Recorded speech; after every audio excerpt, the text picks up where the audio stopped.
Hello friends, स्वागत है आपका संतूर मम्मा स्टोरी वीडियो में। तो आज की स्टोरी है लव स्टोरी।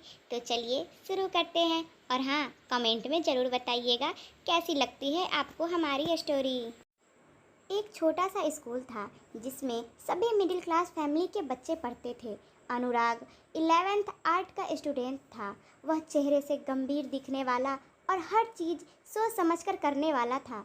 उसके पापा इंजीनियर थे। पढ़ाई लिखाई में वह औसत दर्ज का था। वह एक्टिविटीज़ में भी हमेशा आगे था। उसके गालों के दोनों तरफ डिम्पल पड़ते थे जो उसके व्यक्तित्व को चार चांद लगाते थे। अंशुल भी अनुराग से कम सुंदर नहीं थी। अंशुल 9th में पढ़ती थी। दिखने में बहुत ही सुंदर थी। उसके लंबे बाल उसकी सुंदरता को दुगना कर देते थे। वह बहुत ही चंचल स्वभाव की और जीवन के हर पल को जीने वाली लड़की थी।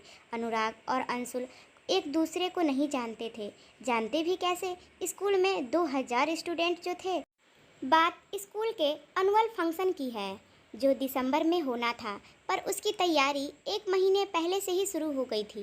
फंक्शन में एक प्ले होना था, मिर्जा और साहिबा। इस प्ले की सारी जिम्मेवारी सीमा मैडम, जो कि 11th आर्ट की इंचार्ज थी, उनको दी गई। 8th क्लास से ऊपर की क्लास के स्टूडेंट के ऑडिशन लिए गए। क्लास में अनुराग मैडम का परफेक्ट स्टूडेंट था और वह कल्चर एक्टिविटीज़ में भी एक्टिव भी रहता था, तो मेन रोल उसी को मिलना तय था। अब मिर्जा तो मिल गया था, साहिबा को ढूंढना था।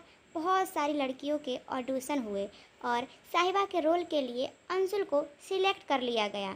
प्ले के प्रैक्टिस के पहले दिन जब अनुराग ने अंशुल को देखा तो देखते ही रह गया। पहली नज़र में अनुराग को अंशुल से प्यार हो गया।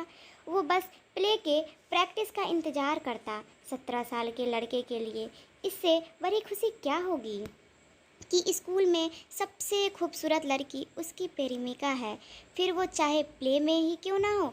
दूसरी तरफ अंशुल भी अनुराग के प्रति एक अलग सा आकर्षक महसूस कर रही थी। प्रैक्टिस का हर एक दिन उन्हें और करीब लाता जा रहा था। फिर एक दिन प्ले के फाइनल रिहर्सल चल रही थी।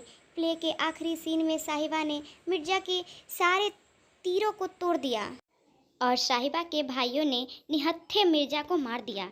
उस सीन को करते हुए साहिबा बनी अंशुल इतना खो गई कि मिर्जा ने अनुराग को इस हालत में देखकर फूट फूट कर रोने लगी। सीमा मैडम ने उसकी मासूमियत को देखकर उसे संभाला और कहा, बेटा यह सब प्ले है, यह रियलिटी नहीं है। उस प्ले के बाद अनुराग और अंशुल की ज़िंदगी बिल्कुल बदल गई थी। उन्हें पता ही नहीं चला कब वह एक दूसरे को इतना चाहने लगे। अनुराग अंशुल के घर के चक्कर काटने लगा और स्कूल में भी वो दोनों थोड़ा बहुत मिलने लगे। दोनों का एक दूसरे को देख बिना मन ही नहीं लगता था। एक बार अनुराग को बुखार हो गया और वह 5 दिन स्कूल नहीं आया। अंशुल इस बीच बेचैन हो गई क्योंकि उस वक्त मोबाइल फ़ोन भी नहीं होते थे। उसका चंचल स्वभाव और अनुराग के प्रति चाहत ने अनुराग से मिलने जाने के लिए उससे मजबूर कर दिया। वो किताब लेने के बहाने अपनी फ्रेंड के साथ लेकर उसके घर चली गई। अनुराग उसे अचानक घर आया देख हैरान हो जाता है, लेकिन उसके दिल को उसे देखकर एक सुकून सा मिलता है। अंशुल की बेचैनी भी उससे मिलकर कम हो जाती है। इस उम्र में भावनाओं का सलाबान सा उठता है जिसे रोक पाना थोड़ा मुश्किल काम है। एसडीडी से कॉल करना, पार्क में स्कूल से मिलना, पता ही नहीं चला कब 2 साल बीत गए। अनुराग की 12th पूरी हो जाती है और अंशुल भी 11th में आ गई। अनुराग लो करने के लिए देहरादून चला गया। यहाँ अंशुल का मन स्कूल में नहीं लगता था, तो उसने स्कूल छोड़कर पॉलिटेक्निक कॉलेज में एडमिशन ले लिया। कुछ समय तक उसका मन में खालीपन रहा, मन कहीं लगता ही नहीं था। एक दूसरे की याद भी आई, फ़ोन पर थोड़ी बहुत बात भी हो जाती थी, लेकिन अब मिलना पॉसिबल नहीं था। फिर धीरे धीरे दोनों अपनी स्टडी में व्यस्त हो गए। उसके अपने फ्रेंड सर्कल बन गए। समय के साथ साथ वो समझदार हो गए। अब उनको पता चल चुका था कि वो एक आकर्षक था जो उम्र के उस पड़ाव पर हर लड़का लड़की को अक्सर हो जाता था।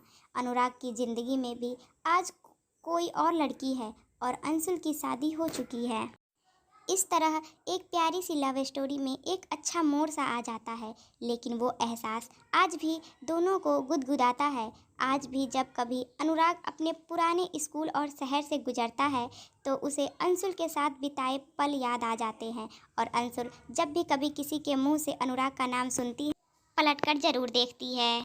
पहला प्यार कहाँ कोई भूल पाता है।